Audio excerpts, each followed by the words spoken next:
Ya, nanti kita lihat bareng-bareng situsnya. Ini, jadi bronze tool, perunggu. Peralatan dari perunggu itu yang lebih kuno adalah perunggu. Bronze itu campuran lembaga 88%, timah 12%. Mungkin yang jadi prodi material untuk silakan nanti. Mungkin ada paduan yang lain. Ini hanya satu literatur saja. Bronze dibuat dengan memanaskan keduanya secara bersama-sama dengan timahnya. Bronze dan timah dibuat di tembaga dan timah dipanas bareng. Mudah dibentuk daripada besi, tapi bronze tidak sekuat besi. Kemudian iron tools itu sudah dikenal zaman Nabi Nuh alaihissalam. Iron tools-nya kita lihat seperti itu. Itu ilustrasi zaman kuno dulu, peralatannya begitu. Dibuat dengan menggunakan besi dan arak, rokok and ore, ferrous ore, biji besi. Kemudian perlu tunggu temperatur sangat tinggi, perlu proses pemisahan slagnya. Ini agak canggih sedikit. Biji besi mudah didapatkan daripada tembaga dan timah. Dan ini ternyata abad-abad itu sudah mengenali 4.500 sebelum Masehi. Ini proses pengerjaannya. Kemungkinan kain dibelah dengan alat dari logam seperti itu untuk membentuk balok-balok untuk konstruksi kapal, untuk gadingnya, untuk frame, untuk hull, untuk bulkhead atau skapnya, dan seluruh komponen yang ada di kapal termasuk nanti gayungnya. Itu semua menggunakan pengerjaannya dengan cara seperti itu ya, dibelah. Kalau bahasa Jawa dipancal, kita dulu pakai pancal. Saat itu belum ada gergaji. Nah ini kalau abad 700 tahun sebelum Masehi, ini kemungkinan juga terinspirasi dari Nabi Nuh. Ini bukti artefak kecanggihan teknologi shipbuilding 7 abad sebelum Masehi. Ini adalah kapal Yunani. Dia memiliki 3 set cabin atau gayungnya ini seperti itu. Kemudian kita bisa melihat cara mereka menyambung seperti ini.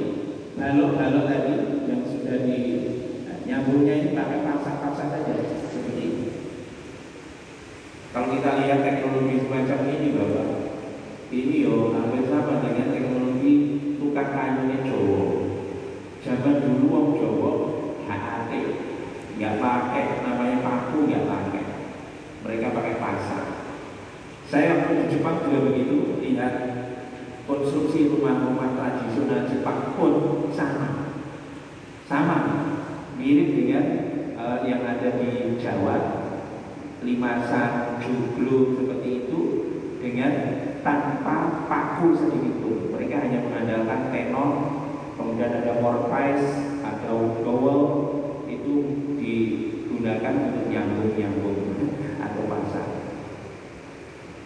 Dan kita lihat ini abad ke-7 sebelum Masehi ini kapal Yunani sudah bagus. Ini pun sama. Di Yunani begitu. Di Mesir sampai hari ini Bapak bisa lihat situsnya, membuat luar biasa piramid seperti itu. Batunya satu saja ada yang 60 ton. Saya nggak bisa bayangkan dulu. Mereka masang-masang batu dengan luar biasa, dengan perhitungan yang luar biasa, akurat piramid yang tanonnya itu akurat sekali. Use plumb lines and leveling devices. Kita bisa bayangkan itu lurus, levelnya juga datar. Itu luar biasa teknologi untuk membuat piramid itu. Dan mereka use mathematics, ya luar biasa. Trigonometrinya bagus, ilmu tata ruangnya bagus. Itu mereka. Itu zaman Mesir kuno. Mereka sudah memiliki engineering skill yang luar biasa.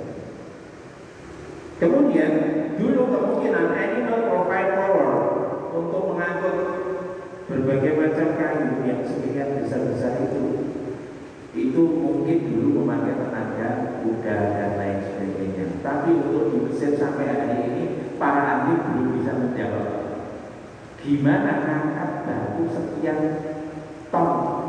Itu peralatannya pada waktu itu belum ada kren. Kren pun di PPNS itu hanya 5 ton, Pak. Itu 60 ton. Nah, yang seperti itu banyak orang yang tahu. Saya nggak akan cerita kalau di sini nanti pakai kekuatan metafisik ya, karena saya bahasanya di bahasan fisika, bukan bahasan metafisika. Kalau bahasan metafisika lain Pak ceritanya nanti. Nanti mungkin pakai fisika kuantum, mungkin Bapak yang physics engineering mungkin bisa seperti itu.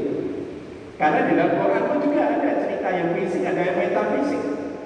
Di dalam Quran bagaimana singgasananya Ratu Balkis itu dikirim hanya sekedip mata saja dari Yaman Ratu Balkis ke Palestina, tempat istananya Nabiullah Sulaiman alaihissalam.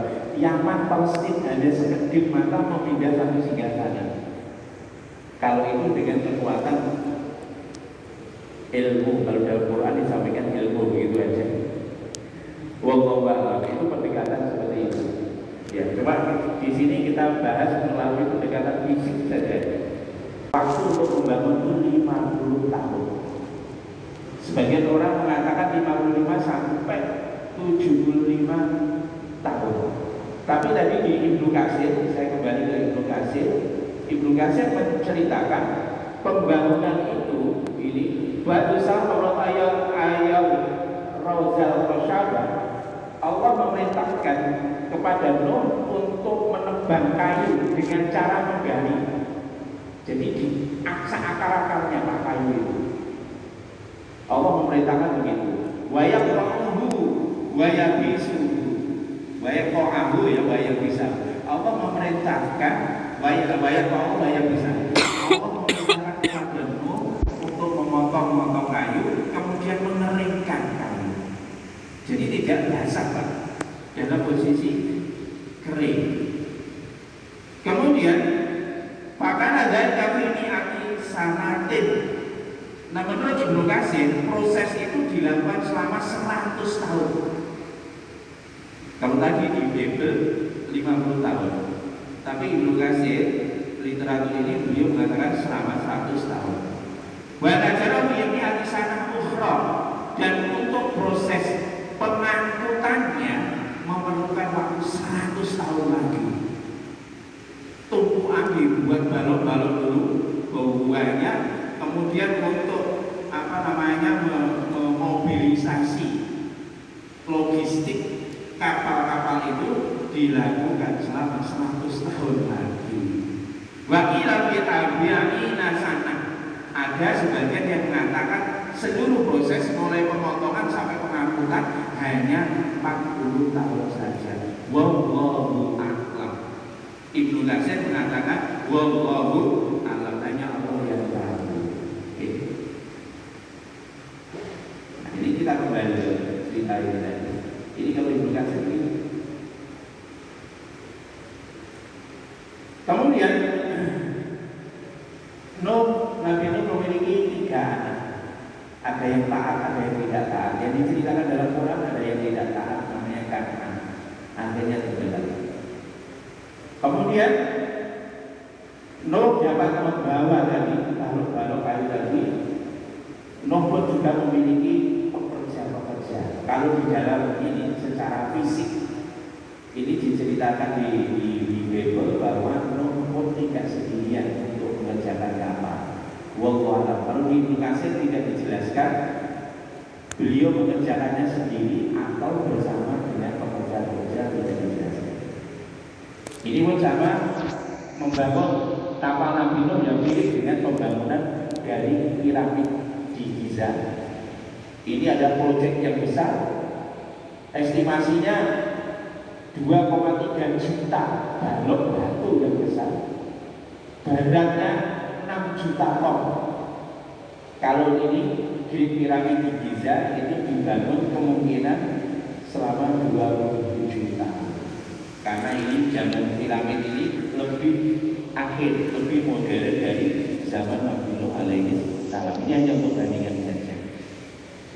Ini Bapak, kapalnya Nabi Nuh dibuat replika di USA. Dibangun 2014 sampai 2016. Di Belandanya pun juga dibuat replika, tapi beda. Di Belanda sama di USA. Yang mirip sepertinya yang ada di USA. Wallahu a'lam.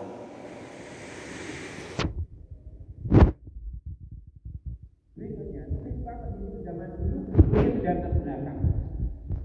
Maka dari ngaji sekarang ini kita kenyataannya jelas orang dulu, orang-orang kuno sangat terampil dan sangat cerdas, memiliki engineering skill yang tinggi, memiliki knowledge yang hebat. Itulah umat-umat yang terdahulu. Belum lagi Bapak, kalau Bapak mungkin lihat kaum Samud, wa taqul raja bisafra bil wabil aunadil autad. Itu Pak, kaum Samud itu gunung saja dijadikan rumah tempat tinggal, dilubangi Pak dulu, diukir. Bukan sekedar tinggal 2 hari, enggak diukir. Bapak-bapak bisa lihat sampai hari ini situsnya. Kalau di Arab Saudi sekarang dibuka, di Arab Saudi dibuka untuk publik ya. Itu tempat situsnya kaum Samud. Demikian juga situs yang sama kalau di Yordan ada di Petra. Silakan di browsing. Al-Ola kalau di Saudi itu situsnya kaum Samud. Kalau di Yordan itu namanya Petra. Silakan di browsing. Itu hebatnya orang kuno dulu seperti itu. Kalau di Indonesia juga sama. Hebatnya kita ada Candi Borobudur. Tapi ini dalam riwayat konon setelah Masehi. Kalau yang saya ceritakan ada di Petra, Giza, kemudian kapal Nabi Nuh, itu semua kejadiannya sebelum Masehi. Maka stigma ini sekarang habis. Berikutnya, apakah kapal Nabi Nuh AS memiliki desain yang baik? Maka kita lihat desain Nabi Nuh AS. Kalau menurut Bible, Nasrani yang mendesain Gusti Allah, dan yang bangun Nabi Nuh, itu menurut Bible begitu. Tapi dalam Quran bahasa itu kami ayunya, kalau yang di dalam Quran itu yang bangun adalah Nabi Nuh AS, dan senantiasa bersama Nabi Nuh itu dalam pengawasan Allah Subhanahu wa Ta'ala. Jadi setiap menit, setiap detik Nabi Nuh itu di-guide sama Allah Subhanahu wa Ta'ala untuk membangun kapal ini. Wallahu a'lam. Informasi desain kapal Nabi Nuh, informasinya seperti ini. Di dalam kitab Genesis atau di Bible, ini kayunya adalah kayu gopher. Gopher make room in the ark. Kemudian yang kedua, kayunya kayu gopher. Yang kedua, kapal Nabi Nuh memiliki kapal-kapal. Ini sampai jam berapa Pak? Yang kedua, itu tertutup Pak. Bahtera Nabi Nuh ini tertutup, bukan terbuka, bukan open deck, tapi enclosed deck. Ya, cover inside and outside with pitch. And this is how shall you make it. Berikutnya yang ketiga, panjang kapal Nabi Nuh itu 300 cubit dengan lebar 50 cubit. 1 cubit itu 0,462788 meter. Sehingga length of overall, ini panjang kapal Pak, itu 138,43 meter. Kapalnya Nabi Nuh menurut Bible. B, lebarnya kapalnya Nabi Nuh 50 cubit itu sekitar 23,1394 meter. Kemudian berikutnya yang keempat, Nabi Nuh diperintahkan oleh Allah, make window for the ark, kapalnya supaya diberi jendela. You shall finish it to a cubit from above. Jadi memasang jendelanya kira-kira jaraknya 1 cubit dari atapnya. Dari atapnya kira-kira turun sedikit, kira-kira 1 cubit atau 0,46 meter, setengah meteran. Kemudian set the door of the ark in its side. Dua sisinya harus diberi pintu. Kemudian pintunya diposisikan apa? Diposisikan di bawah, di antara second and third deck, antara deck kedua dan deck ketiga. Itu pintu. Artinya apa? Ini bisa di atas, setting pintunya itu di atas water line, pas di atas water line. Nah, kalau dari versinya Ibnu Katsir seperti ini Pak, ceritanya langsung nanti kita lihat langsung terjemahannya saja Pak. Ini terjemahannya ini. Kita bisa, ini terjemahan di dalam Ibnu Katsir saya sampaikan dalam tabel ini Bapak. Nomor 1, menurut Muhammad bin Ishaq, ini referensinya Muhammad bin Ishaq dari kitab Taurat tadi yang dibaca di atas tadi, bahwa panjangnya adalah 41,6 meter, lebarnya 26 meter, tingginya sama. Selalu di Taurat, di Ibnu Katsir tingginya sama, 15,6 meter. Tingginya kapal 15 meter. Sampai ke bawah, menurut Qatadah panjangnya 156 meter. Menurut Al-Hasan panjangnya 312 meter. Ada lagi yang mengatakan unik, tidak ada disebutkan nama di Ibnu Katsir, itu 520 meter. Kemudian kalau yang mengatakan Ka'ab bin Hammam bin Nuh, ini di Ibnu Katsir diterangkan panjangnya adalah 624 meter. Bapak lihat Pak, Ka'ab bin Hammam bin Nuh itu siapa? Itu adalah anaknya Nabi Nuh yang ikut sama perahunya Nabi Nuh yang selamat. Ka'ab, kalau yang mati Kan'an,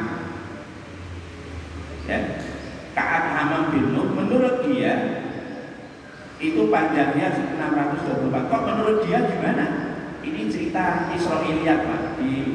Di Ibnu Katsir begitu, bahwa suatu ketika Nabi Isa berjalan sama muridnya dengan kaum Hawariyin sampai di suatu tempat, di situ ternyata tempat pekuburannya Ka'ab bin Hammam.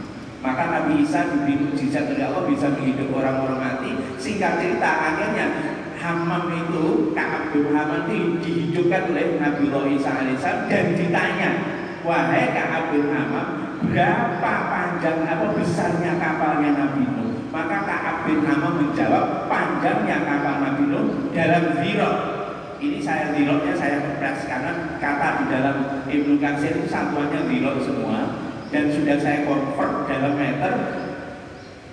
Informasi dari cerita Israiliyat itu panjangnya 624 meter. Bapak bisa bayangkan Pak, ini gambar kapal ini. Inilah kapal yang terpanjang di dunia sekarang itu, non Nevis, panjangnya hanya 458 meter. Detik ini kapal yang terpanjang di dunia belum mencapai 624 meter. Wallahu a'lam bishawab. Bahkan nanti Pak, kalau kita lihat Pak, nanti akan lebih besar lagi dari itu mungkin. Wallahu a'lam. Ini kapal-kapal Pak. Nah, ini kapal Oasis itu hanya 360 meter. Ini kapal yang besar, ini Simfoni, kapal pesiar. Kemarin pas lewat Pak, alhamdulillah sempat jalan-jalan ke Sydney kemarin waktu awal bulan Februari kemarin. Kapal ini sandar di Sydney. Jadi panjangnya itu hanya 360 meter, lebarnya 41 meter, tingginya 70 meter. Itu kalau kapal Simfoni, kapal Simfoni pesiar kapal pesiar cruise ship. Nah, menurut Genesis tadi, yang menurut Bible yang merah ini 138 meter, lebarnya adalah 23,139 meter. Bapak, ini kalau kita lihat desainnya ini Pak, desainnya itu kalau syaratnya air, yakni draftnya, tinggi draftnya itu 7,8 meter, itu kapalnya Nabi Nuh. Kapalnya Nabi Nuh. Kalau kapal kargo pakai standar sekarang, itu syaratnya mestinya kapal Nabi Nuh itu harusnya 10,7 sampai 12,48 meter. Kalau tingginya 15,6 untuk kapal kargo. Ya, itu begitu. Demikian juga perbandingan antara LOA sama B yang bagus antara 6 sampai 7. Ternyata desainnya LOE-nya dibandingkan bridge-nya adalah Muhammad bin Ishaq 1,6, Qatadah 6, Al-Hasan 2 dan seterusnya di Genesis 6. Kemudian bridge dibandingkan dengan draftnya nilainya 2 sampai 2,5. Ternyata yang desain 1, 2 itu ada 3,3, kemudian desain Genesis 2,9. Kelihatannya yang lebih mendekati adalah 1, 2 dan ke-4. Wallahu a'lam, saya juga tidak tahu. Tapi nanti kita lihat bareng-bareng, kita analisa stabilitasnya dan lain sebagainya. Dan ini polemik terkait dengan materialnya.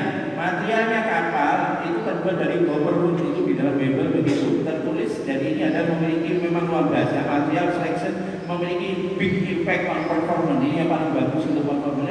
Would have been ideal. Jadi copper wood ini ada paling ideal.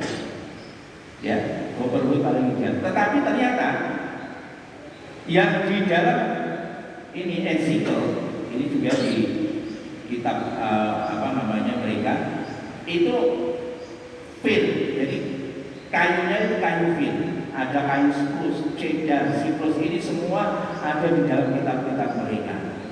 Tetapi kalau menurut Ibnu Katsir ini, qala ba'du salaf ini tadi, wa dzakara Muhammad bin Ishaq an Taurat anna Allah amarahu ayasna min khosabis sajj.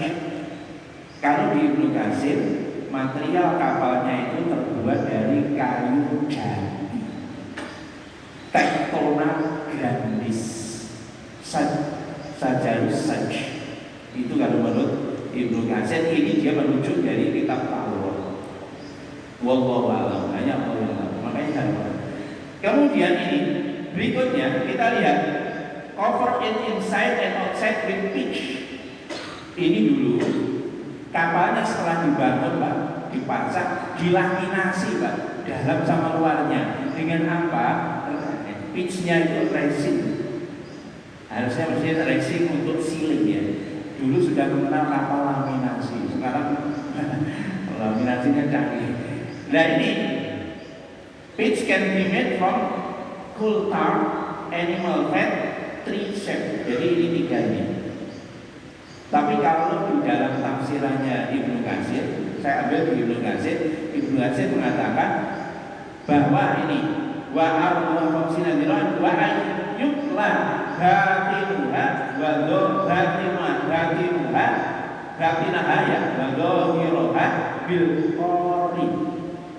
Jadi melapisi, Allah memerintahkan kepada Nuh untuk melapisi bagian dalamnya kapal dan bagian luar kapal bil qari, dengan qor. Qor itu maknanya aspal, Pak. Berarti kalau menurut di dalam Ibnu Katsir, kemungkinan paling besar dilaminasi dengan aspal. Atau kalau di sini mungkin bisa kaltarnya, koltan, yakni tarnya dari batu bara. Ini mendekati fraksinya aspal. Kok begitu? Kalau menurut Profesor Stuart, beliau memperkirakan adalah ini getah pohon ini digunakan untuk laminasi kapalnya Nabi Nuh. Profesor Stuart. Tapi kalau Ibnu Katsir mengatakan kemungkinan besar yang ini, kultarnya. Dan ini ternyata sekarang pun ditemukan, Pak. Ditemukan bahwa di dalam beberapa situs ternyata ada baterai, Pak. Zaman Nabi Nuh itu, ini konon kemungkinan ditemukan terpisah itu adalah baterai kuno. Saya juga nggak tahu apakah zaman Nabi Nuh dulu itu baterai untuk menyimpan muatan listrik, kemudian ada listrik. Saya juga nggak tahu. Bentuk baterainya adalah seperti ini, Pak. Jadi ada iron rod, ada elektrolitnya, ada copper cylinder, seperti itu bentuknya. Ya, wallahu a'lam. Sekali lagi saya nggak tahu, hanya Allah yang Maha tahu. Kemudian desainnya Bapak, kita bisa melihat di situ strukturnya kayunya seperti ini, dan ternyata dia memakai bed struktur ini. Bentuknya baloknya tebal sehingga kuat. Kemudian analisis stabilitas Pak. Desainnya kapal Nabi Nuh ini yang the best shape ini Pak. Bentuk yang paling bagus itu. Ya, itu kapalnya Nabi Nuh, itu desain yang paling kanan sendiri. Sehingga desainnya stabilitasnya bagus.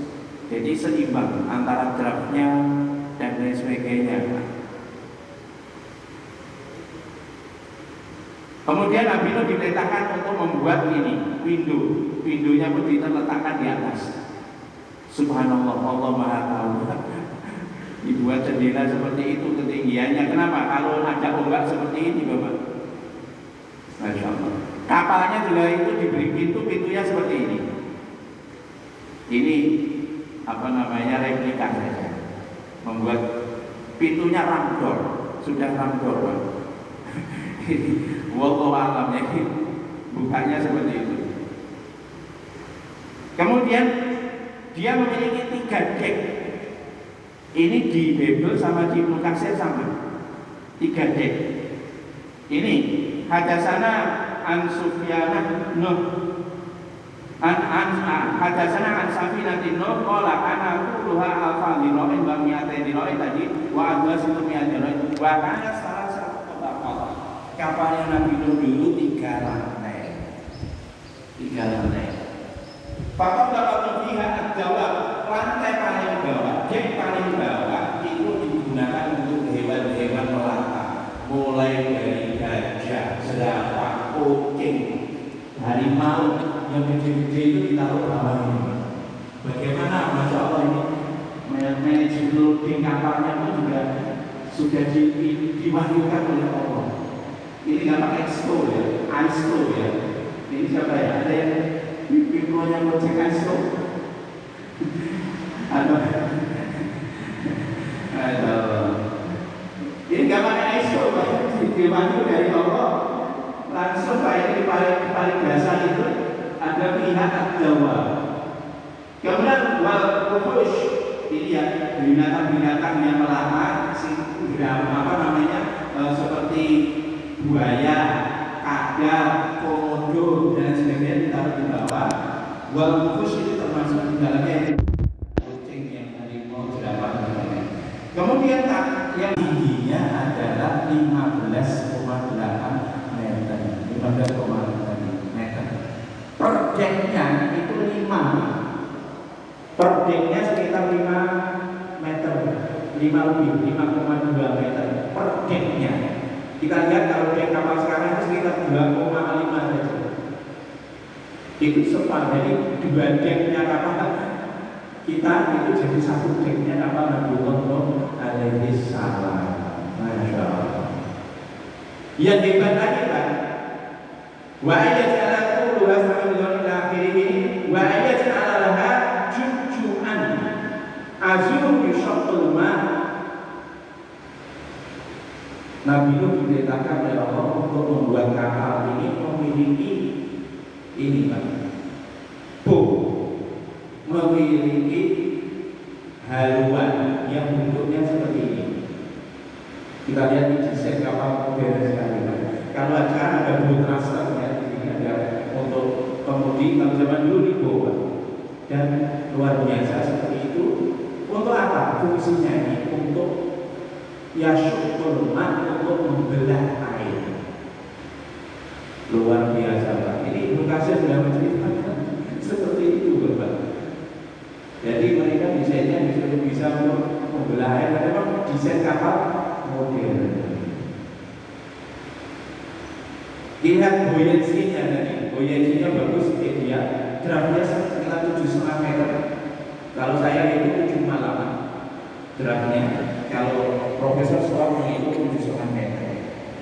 Kemudian kalau ngomong kargonya, ini tadi adalah kalau 7,5 meter, maka volume displacement-nya ketemu nanti ini weight-nya adalah 25.000 ton. Ya. 7,5 meter dari draftnya ini, berarti nanti kalau displacementnya duanya itu dimuati batu besar oleh Babino supaya menjaga draftnya pada kisaran 7,5 atau 7,8 meter, ditambahi muatan pasif berupa apa? Batu. Wow. Dapatkah menampung 50.000 binatang? Bisa. Tadi sudah dicek volume spesimennya seperti itu, bisa. Dicek volumenya, ketemunya adalah 1,5 million cubic feet. Ini korespon to 500 railroad cattle car. Ya, nah 500 berarti 50.000 animal bisa masuk. Ini konfigurasinya gambar ini. Ada jawabannya, ada mancanya, macam-macam ini. Seperti itu. Masya Allah. Kemudian, ya ini yang luar biasa lagi untuk loading, memobilisasi hewan-hewan itu gimana? Ya sudah, itu diwanjurkan oleh Allah Subhanahu Wa Taala, gitu saja lah. Akhirnya binatang kalau sudah diikut Allah yang menurut kabin, kalau masih ribut 50.000 orang masuk kapal bareng, kalau manusia ya ribut. Terus bagaimana kehidupan di dalam kapal tetap belajar selama 150 hari atau 6 bulan atau 1 tahun kalau dalam Bible? Ini Pak diceritakan, Pak. Masya Allah. Ini diceritakan bahwa tadi Wa'uhayna ilaiha isma'il buka bi'ayna wa bi'ayna ja'a wa nama beratan wa fasulu fiha bikuli zawjaini isnaini wa ahlaka ila ma'asabaka alaihi wa ta'ala minhu wa la tuqatil min kuladina dalam innahum mudrakun. Kalau dalam surat Al-Mu'min ayat 27 ini dijelaskan tadi Pak bahwa yang dilut ke dalam kapal itu adalah binatangnya berpasang-pasangan, jerapah 2, yaitu ada kijang 2, penguin 2, seperti itu, satu pasang. Nah ini keterangan dari Bible bahwa binatangnya berpasang-pasangan. Kemudian di Bible Nuh membawa makan serta makanan untuk binatang-binatang itu. Kemudian may animal may well have been made to hibernate or semi-hibernate hibernate. Jadi binatangnya itu kan begitu masuk di kapal dia makannya sedikit sekali karena apa? Binatangnya itu dihibernasikan oleh Allah. Dia hibernasi, tidak perlu makan. Demikian juga fesesnya juga tidak ada, sedikit kalau ada sedikit. Kemudian punya ruangan yang luas untuk logistiknya, itu sudah disediakan ruang untuk logistik. Nah kalau di Ibnu Katsir Pak diterangkan Pak di Ibnu Katsir ini dimasukkan ke dalamnya ada gajah dan lain sebagainya. Nah kalau di sini diceritakan di dalam Ibnu Katsir, para makasur sugawa ketika teleknya binatang-binatang itu banyak menumpuk di kapal, walaupun sudah dihibernasi, teleknya itu banyak sekali. Maka Allah mewahyukan kepada Nuh alaihissalam untuk mengibaskan ekornya gajah. Maka diibaskanlah. Ketika diibaskan ekornya gajah, lahirlah dari ekornya gajah itu sepasang babi lahir. Akhirnya babi itu diutus oleh Allah untuk menjadi dinas kebersihan di dalam kapalnya Nabi Nuh. Itu cerita di dalam Ibnu Katsir. Fa'bala ala Nuhi falamma waqa'a al-faru yajibu safinah yaqrabuha wa qabluha. Masalah datang lagi Pak. Tadi masalah kebersihan beres dengan didatangkan kebersihan babi. Kemudian ada masalah lagi, ada binatang nakal. Siapa? Tikus yang nakal. Karena apa? Sekat-sekat atau balon-balon dalam ruangnya kapal Nabi Nuh itu banyak diikat dengan tampar. Selain dipasang, jadi ada untuk menggantungkan sesuatu itu dipakai tali. Dan ada binatang nakal namanya tikus. tikusnya itu nakal. Akhirnya begitu ada tikus nakal, al-qawlu ilaihi an al-roba baina ainil usudi al-roba al-rojamin makilati sanuri wa sanurah. Akhirnya Allah mewahyukan kepada Nuh alaihissalam untuk ngelus-ngelus batu macan. Nabi Nuh diperintah ngelus-ngelus batu macan. Begitu dilus-lus, lahirlah dari situ apa? Sepasang kucing. Akhirnya sepasang kucing inilah yang memakan tikus yang nakal. Karena tikus itu kan pertumbuhan biaknya itu cepat, sehingga tadi akhirnya perkembangannya tak terkendali. Akhirnya dikirimlah sepasang kucing jadi tugas untuk membasmi tikus ini. Pambala al-Fahri dari ini cerita nanti sampai jam 8 katanya. Ini ya apa? Ini sudah habis Pak, sudah habis, minta maaf, sudah habis. Ini Pak konfigurasi gambarnya. Kapal Nabi Nuh punya ruangan seperti ini untuk tidur, istirahat. Bahkan anaknya Nabi Nuh pun bisa nukang di dalamnya, mandi besi, membuat macam-macam bisa. Kemudian di sini ada logistik, ruang khusus untuk logistik. Kemudian ini tadi yang dimakan tikus tadi ini, nah itu tikus nakal tadi itu makan bahan makanan di sini seperti itu. Kemudian ini ada gambarnya binatang lagi hibernasi.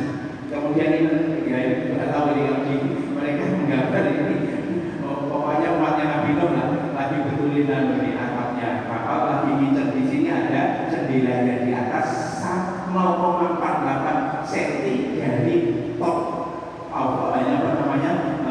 dari deck yang di atas solar deck itu ada jendelanya seperti ini. Wallahu a'lam. Yang penting ini Bapak, bukan ceritanya konstruksi kapal ini sebetulnya yang paling penting. Mohon dibaca dari surat Nuh alaihissalam, surat Nuh ya. Inna arsalna nabiyya qaumi sampai selesai. Inilah justru yang di-highlight oleh Allah di dalam Quran, bukan konstruksinya kapal, tapi justru di sini ceritanya susah payahnya dakwahnya Nabi Nuh alaihissalam selama 950 tahun hanya dapat umat 83 orang saja. Makanya Bapak Ibu kalau berdakwah jangan sekali-kali bosan ngiling wong. Mergo biyen wong iku tambeng. Makane ya wis awake dhewe ngilinge sampai mati apa sing dhewe no mati dhisik. Wis terserah sabar sampai mati. Ini perintah di dalam Quran, wasbir kama sabara ulul azmi minar rusul. Sabarlah kamu seperti sabar-sabarnya Nabi ulul azmi. Mohon maaf, awake dhewe seringkali sabarku entek dari ngono. Padahal perintah Allah disuruh sabar, kaya sabar Nabi ulul azmi. Ulul azmi itu sinten? Salah satu nomor satu Nabi ulul azmi itu Nabi Nuh alaihissalam. Yaitu ini sebenarnya peradaban Nabi Nuh dan umatnya sudah sangat maju. Desain kapal Nabi Nuh luar biasa, excellent, sempurna. Kapal Nabi Nuh mampu menampung seluruh makhluknya Allah yang diselamatkan olehnya. Kemudian kehidupannya juga terjamin di situ karena di semua Nabi Nuh membawa serta makanan, serta binatang yang mengalami hibernasi, juga serta urusan kebersihan juga sudah ada yang mengurusi. Demikian juga ada predator juga ada yang mengurusi. Kemudian yang terakhir ini sekali lagi jangan main-main terhadap azabnya Allah Subhanahu wa taala. Terakhir Pak, taat kalian pada Allah dan Rasulnya, pasti kalian akan sukses dunia sampai di akhirat. Wallahu a'lam bishawab. Jazakumullahu khairan kasih. Terima kasih banyak. Ada kurang lebihnya mohon diikhlaskan. Ada tanya jawab atau bagaimana? Sudah dukung oke. Oh nanti